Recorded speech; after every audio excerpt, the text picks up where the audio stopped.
Bienvenidos de regreso a Biblia y Teología con el Dr. Larry Trotter.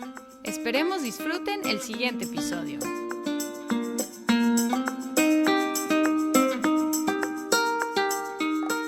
Bienvenidos de nuevo a nuestra serie sobre la teología, la doctrina acerca de Dios, que es una categoría de la teología sistemática, enfocado en el ser y las obras de Dios.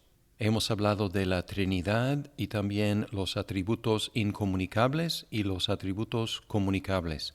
Ahora entramos en una cuestión que hemos mencionado, el decreto de Dios. A veces se refiere a los decretos de Dios en plural y a veces se refiere al decreto, y no hay una gran diferencia, aunque más correctamente podemos hablar del decreto de Dios porque todo lo que Dios hace está unificado, y no debemos concebir de los decretos de Dios como algo en secuencia, un decreto luego otro decreto como inventando sobre la marcha. Más bien la idea del decreto de Dios es algo eterno, lo que Él ha propuesto desde la eternidad.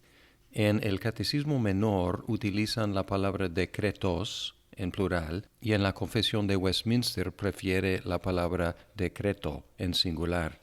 Y la pregunta número 7 del Catecismo Menor dice, ¿qué son los decretos de Dios? Y la respuesta es, los decretos de Dios son su propósito eterno, según el consejo de su propia voluntad, en virtud del cual ha preordenado para su propia gloria todo lo que sucede. Y luego pregunta 8, ¿cómo ejecuta Dios sus decretos? Dios ejecuta sus decretos en las obras de creación y de providencia. Tradicionalmente se ha dividido el decreto de Dios en dos aspectos, su creación, el hacer las cosas, y su providencia, el gobernar y sostener las cosas. Y vamos a seguir esta división y hablar el día de hoy de la creación. La pregunta 9 sigue así. ¿Qué es la obra de creación? Y la respuesta es, la obra de creación consiste en el haber hecho Dios todas las cosas de la nada, por su poderosa palabra, en el espacio de 6 días, y todas muy buenas. Probablemente los que están escuchando este podcast están familiarizados con la historia de la creación en Génesis 1. En el principio Dios creó los cielos y la tierra. Hebreos presenta este hecho como un artículo de fe, puesto que tenemos que creerlo como algo revelado en la palabra de Dios. Hebreos 11:3. Por la fe entendemos que el universo fue preparado por la palabra de Dios, de modo que lo que se ve no fue hecho de cosas visibles. Por su naturaleza, cualquier afirmación acerca del inicio del universo es un artículo de fe, porque no hay experimento que pueda demostrar cómo se hizo el universo, ni hay testigo que nos pueda decir cómo se hizo. Así que cualquiera que asevera decir algo acerca del inicio del universo está proponiendo un artículo de fe. No solamente los cristianos, sino todo el mundo tiene que creer algo si va a hacer una afirmación acerca del inicio del universo. Nosotros creemos que Dios creó el universo de la nada para ser distinto de Él y dependiente de Él. Y entra aquí una expresión en latín que es que Dios creó el universo ex nihilo. Ex de nihilo nada. Esto no significa que no hubiera causa del universo, sino que Dios lo creó sin utilizar materia prima. Es decir, Él lo creó de sí mismo, pero no lo creó de una materia que tuviera existencia previa a la creación. Él hizo la materia prima.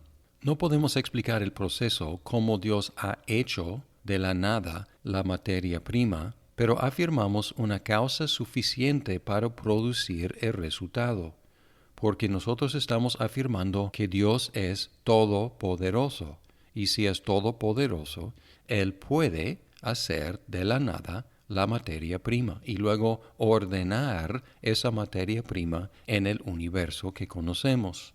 Esta afirmación es muy diferente al materialismo. En el materialismo se afirma que lo único que existe es lo material. Pero si lo único que existe es lo material, no hay explicación de la existencia de la materia. Así que la postura bíblica es coherente porque propone una causa suficientemente poderosa para causar la existencia de la materia y organizar esa materia en el orden que nosotros observamos. De hecho, el propósito de la creación es la gloria de Dios. En el materialismo, el universo no tiene ningún propósito, simplemente existe. Pero afirmamos nosotros, de acuerdo con lo que dice la Biblia, que la creación sí tiene propósito y es glorificar a Dios. El Salmo 19:1 empieza diciendo: los cielos proclaman la gloria de Dios y la expansión anuncia la obra de sus manos. Romanos 1:20 afirma lo mismo: porque desde la creación del mundo sus atributos invisibles, su eterno poder y divinidad se han visto con toda claridad, siendo entendidos por medio de lo creado, de manera que no tienen excusa, diciendo que podemos conocer en cierta medida algunos de los atributos de Dios al observar la creación, porque ahí se declara cómo es Dios. Debemos observar que este es el propósito más sublime posible para la creación y abarca otros subpropósitos: la salvación de los elegidos, la condenación de los impíos, la adoración que los redimidos le rinden a Dios, y todos estos otros subpropósitos son incluidos en este mega propósito de la gloria de Dios. Esto a veces nos suena un poco raro, porque para una criatura, autoglorificación sería presunción y egoísmo, pero para Dios es una necesidad, siendo el propósito más sublime posible, y una bendición para las criaturas. Es necesario que Dios se glorifique a sí mismo, porque Dios no puede existir para un fin inferior, tiene que existir para el fin superior, que es su propia gloria. Pero no es egoísmo de su parte, porque al glorificarse a sí mismo, Él nos bendice a nosotros. La creencia en la creación nos da una cosmovisión, nos da una perspectiva sobre el mundo, sobre el universo y sobre nuestras vidas. El universo y nosotros, como parte de él, tenemos un propósito divino. Diferente a muchas filosofías, decimos que sí tenemos un propósito dado por Dios. Además, el cristiano afirma que la naturaleza es buena. Esta afirmación, que la naturaleza es buena, se distingue del panteísmo por un lado y del gnosticismo por el otro lado.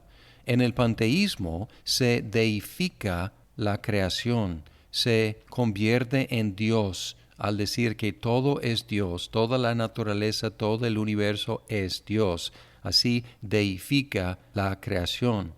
Por el otro lado tenemos el gnosticismo, que en un impulso dualista exalta lo espiritual y desprecia lo material, y el propósito es escaparnos de lo material para realizar lo espiritual. El cristiano no exalta la creación desmedidamente, ni desprecia la creación, sino afirma, como Dios afirmó repetidas veces en Génesis 1, que es buena. Y como es buena, recibimos la naturaleza como un encargo de Dios para cuidarla y cultivarla para la gloria de Dios. Leemos de este encargo en Génesis 1:26. Y dijo Dios: hagamos al hombre a nuestra imagen, conforme a nuestra semejanza, y ejerza dominio sobre los peces del mar, sobre las aves del cielo, sobre los ganados, sobre toda la tierra, y sobre todo reptil que se arrastra sobre la tierra. Por lo tanto, podemos reconocer que lo bueno de la creación viene de Dios, y lo recibimos como un anticipo de la consumación de todas las cosas. Además, reconocemos que lo malo que encontramos en la creación es resultado del pecado, y junto con la creación gemimos, anhelando que sea liberada la creación de estar sometida a la frustración que es resultado del pecado, no parte del diseño original.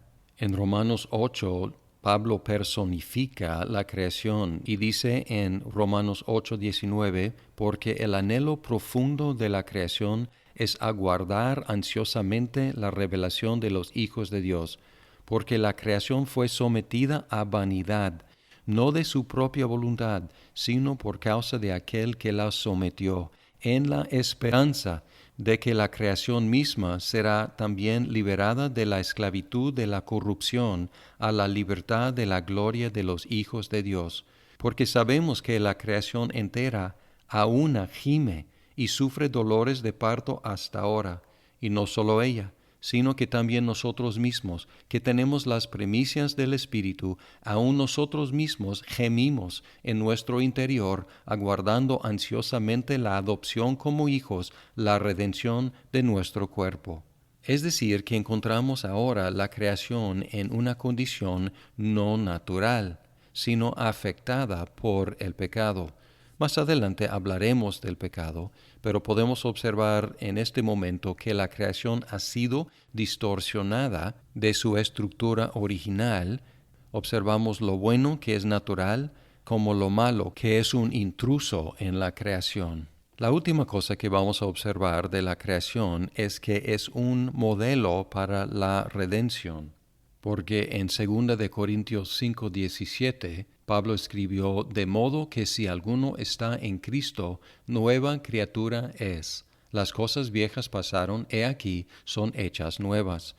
Esta traducción es bastante individual, dice nueva criatura es. La palabra es no está en el texto original y puede ser algo más amplio que la transformación de un individuo. Podríamos traducir, si alguno está en Cristo, hay una nueva creación. Y de hecho nuestra esperanza no solamente es transformación individual, sino transformación cósmica, cosa que vamos a estudiar cuando lleguemos a la escatología. Pero pensando en la creación de los cielos y de la tierra, debemos recordar que estamos anticipando nuevos cielos y nueva tierra, como Pedro escribió en 2 de Pedro 3:13. Pero según su promesa, nosotros esperamos nuevos cielos y nueva tierra, en los cuales mora la justicia. Este hecho es muy práctico porque nos dicta cómo vivir mientras. En el panteísmo, el universo ya ha llegado a su fin. En el gnosticismo, la idea es escaparnos de la naturaleza material. Pero nosotros como cristianos estamos esperando la transformación de la creación cuando venga Cristo. Y sigue Pedro, por tanto, amados, puesto que aguardáis estas cosas, procurad con diligencia ser hallados por Él en paz, sin mancha e irreprensibles. Muchas gracias por escuchar este episodio de Biblia y Teología. Esperamos que el programa sea de provecho para su vida. ¡Hasta pronto!